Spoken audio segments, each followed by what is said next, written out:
नमस्कार प्रशिक्षणार्थियों। आज वार्षिक पाठ योजना के अंतर्गत हिंदी की वार्षिक पाठ योजना आपके सामने डेमो के रूप में पेश कर रहा हूँ। हिंदी का लेसन प्लान अन्य विषयों के लेसन प्लान से अलग बनता है। भाषा कोई सी भी हो, चाहे हिंदी है, संस्कृत है, पंजाबी है, इंग्लिश है, सभी का लेसन प्लान अन्य विषयों के लेसन प्लान से अलग होता है। तो इसी दृष्टि से आपके सामने हिंदी का लेसन प्लान डेमो के रूप में आपके सामने रख रहा हूँ। देखिए, ऊपर वाले हाशिए में आपको वार्षिक पाठ योजना लिखना है। उसके बाद सामान्य डेली एंट्रियाँ करनी है। दिनांक, कक्षा, कालांश, विषय, समयावधि, इकाई, उप इकाई, विद्यालय का नाम। और एक ध्यान रखें कि भाषा में विधा ज़रूर लिखें कि यहाँ आपको क्या करना है कि विधा लिखना है।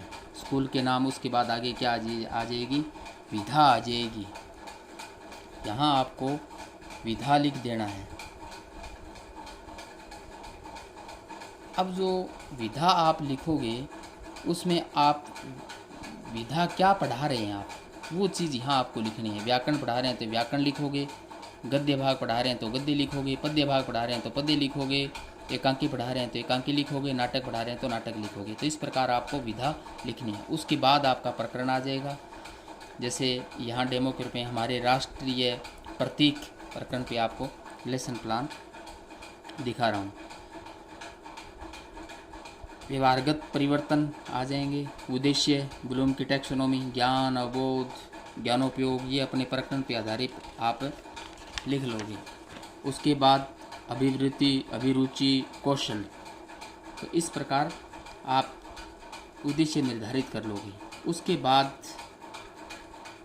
नीचे लिखना है आपको शिक्षण सहायक सामग्री, यानी जो भी शिक्षण सहायक सामग्री आप पाठ योजना के तहत काम में ले रहे हो उसको लिखना है। मॉडल हो गया, चार्ट हो गया, पॉइंटर, लपेट फलक, चौक, झाड़न, ये सभी आप यहाँ सहायक सामग्रियाँ लिख दोगे।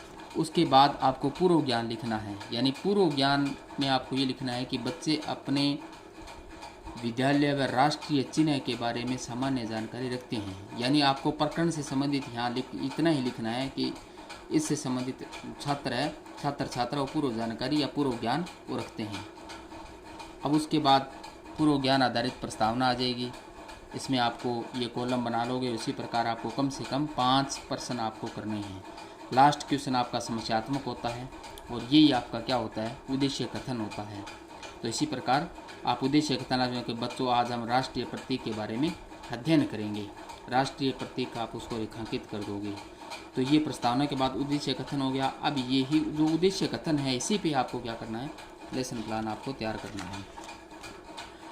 उसके बाद पाठारंभ आता है, प्रस्तुतिकरण आता है। पाठारंभ या प्रस्तुतिकरण यानी पाठ का आरंभ कैसे करना है। तो यहाँ आपको ध्यान में रखना है कि सबसे पहले हम जो काम कर रहे हैं वो क्या होता है, आदर्श वाचन होता है। लेकिन इससे पहले आपको यहाँ क्या लिखना है, प्रश्नोत्तर विधि लेनी है। क्योंकि जो भी हम टॉपिक को पढ़ा रहे हैं उससे पहले क्या करना है, भाव विश्लेषणात्मक प्रश्न लिखे जाएंगे। तो यहाँ आपको क्या करना है, सबसे पहले प्रश्नोत्तर लिखिए। यहाँ लिखोगे भाव विश्लेषणात्मक प्रश्न और उसमें आपको 1-2 प्रश्न आप कर लोगे और लास्ट वाला मौन हो जाएगा। उसके बाद आपका क्या होगे, यहाँ आदर्श वाचन पे आओगे। तो आदर्श वाचन आप करोगे।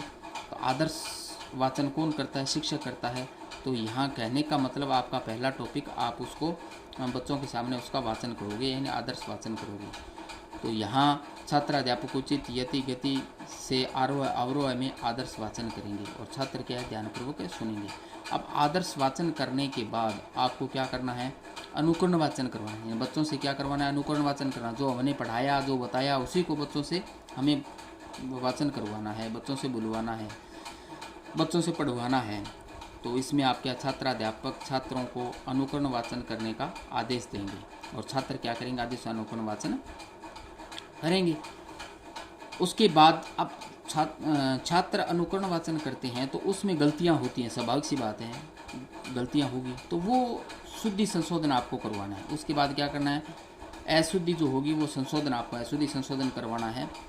तो इसमें आप क्या है, छात्र अध्यापक यहाँ क्या करना है आपको कि छात्र अध्यापक अशुद्ध शब्दों को श्यामपट्ट पर लिखेंगे और शुद्ध अशुद्ध शब्दों को छात्रों के समक्ष श्यामपट्ट पर वाचन करेंगे। यहाँ जो अशुद्ध लिखे गए हैं वो यहाँ श्यामपट्ट वाले कॉलम में श्यामपट्ट लगा के यहाँ लिखोगे। पहले अशुद्ध शब्द लिखोगे, अशुद्ध क्या बोला गया, उसके बाद उसको शुद्ध आपने क्या किया, तो यहाँ अशुद्ध शब्द और शुद्ध शब्द यहाँ आपको श्यामपट्ट पे आपको लिख देने हैं।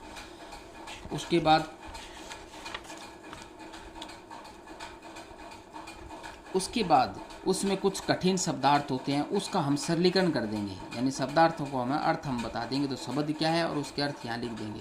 और इसी प्रकार यहाँ शब्दार्थ श्यामपट्ट पे अपने उनको लिख देंगे।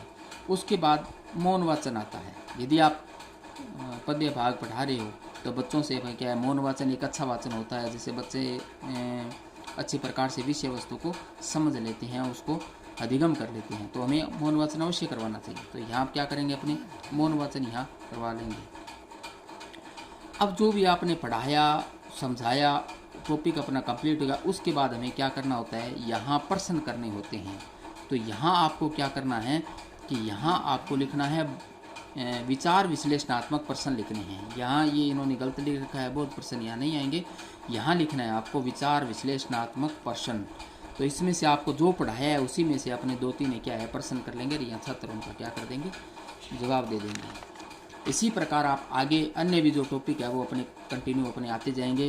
पहले भाव विश्लेषणात्मक प्रश्न आ जाएंगे, उसके बाद क्या आ जाएगा, आदर्श वाचन आएगा। हम दूसरे वाला टॉपिक को बच्चों के सामने पढ़ेंगे, उसका अनुकरण करेंगे, अनुकरण करवाएंगे, अशुद्धि संशोधन करेंगे। और उसी प्रकार यहाँ कठिन शब्दार्थ है तो वो भी यहाँ लिख देंगे, श्यामपट्ट पे आ जाएंगे। और बच्चों से अपने यहाँ मौन वाचन हर बार नहीं करवाना है, केवल पाठ में केवल एक बार मौन वाचन का प्रयोग आपको करना है। उसके बाद पढ़ाया है उसी में से आपने क्या है, विचार विश्लेषणात्मक प्रश्न हो जाएंगे, तो यहाँ विचार विश्लेषणात्मक प्रश्न आ जाएंगे। इसी प्रकार आप आगे वाला नेक्स्ट टॉपिक, तीसरे वाला टॉपिक आपका आ जाएगा। तो यहाँ आप उन टॉपिक की, जैसे इन्होंने राष्ट्रीय प्रतीक आ गया, इसका आगे टॉपिक, तो राष्ट्रीय प्रतीक की यहाँ क्या कर देंगे, तो ये आदर्श वाचन के माध्यम से यहाँ व्याख्या कर देंगे। छात्राध्यापक कथन होगा, यानी अपनी व्याख्या करेंगे। तो इसमें क्या आ जाएगा, ये राष्ट्रीय प्रतीकों के बारे में बता देंगे।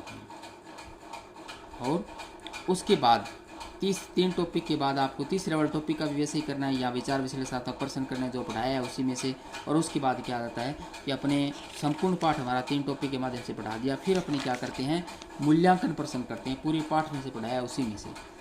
यानी पहले अपने विचार विश्लेषणात्मक प्रश्न तो केवल एक टॉपिक से कर रहे थे, यहाँ मूल्यांकन प्रश्न तीनों टॉपिक से आएंगे, यानी पूरे पाठ में से यहाँ मूल्यांकन प्रश्न करने हैं। तो इसमें से अभ्यास वाले, रिक्त स्थान पूर्ति वाले, इस प्रकार अपने 5-7 मूल्यांकन प्रश्न अपने कर लेते हैं। मूल्यांकन प्रश्न करने के बाद आपको लास्ट में गृह कार्य बच्चे को देना है। तो यहाँ गृह कार्य आप दे दोगे, यानी एक छोटा क्वेश्चन और एक बड़ा क्वेश्चन, इस प्रकार समायोजन करके अपने एक उचित गृह कार्य बच्चे को हम दे देंगे। और यहाँ लिख देंगे बच्चे कॉपी में अवश्य करके लाएंगे। तो ये बच्चे अपने नोटबुक में करके लेके आएंगे। और इसी के साथ अपनी पाठ योजना समाप्त हो जाती है, इसको अपने बंद कर देंगे। यहाँ पर्यवेक्षक टिप्पणी और यहाँ पर्यवेक्षक के हस्ताक्षर आ जाएंगे। तो इसी के साथ आपका हिंदी का लेसन प्लान कंप्लीट हो जाएगा। अब लेसन प्लान के अंतर्गत आपने कोई TLM या आपने चार्ट बनाया है तो उसका मिनिएचर लगाना है। तो जैसे मान के चलो उदाहरण के तौर पे आपने इस तीसरे टॉपिक पे आपका TLM बना है, तो यहाँ क्या करना है कि उसी जो आपने TLM बनाया उसका छोटा मिनिएचर बना के, ये जो इधर वाले जो सफ़ेद पेज हैं, इस पेज पे यानी इस टॉपिक के ठीक यहाँ सामने यहाँ वो मिनिएचर आपको क्या कर देना है, चिपका देना है। तो यहाँ वो मिनिएचर आप चिपकाओगे, इसका मतलब आपका इस टॉपिक पे आपका TLM बना है, आपका मॉडल बना है। और यदि ऐसे मान के चलो मॉडल के साथ चार्ट और बना है और चार्ट इससे पहले वाले टॉपिक पे है, तो आप क्या करोगे, इससे पहले वाले टॉपिक, जैसे मान के चलो इस टॉपिक पे आपका चार्ट बना है, तो यहाँ इस टॉपिक के सामने यहाँ अपने चार्ट का भी मिनिएचर आप लगा दोगे। कहने का मतलब चाहे मॉडल बनाओ या चार्ट बनाओ, दोनों के यहाँ मिनिएचर लगेंगे डायरी के अंतर्गत। तो इस प्रकार ये मिनिएचर लगा के अपने इस प्रकार वार्षिक पाठ योजना की डायरी है वो अच्छी प्रकार से आप तैयार कर सकते हैं।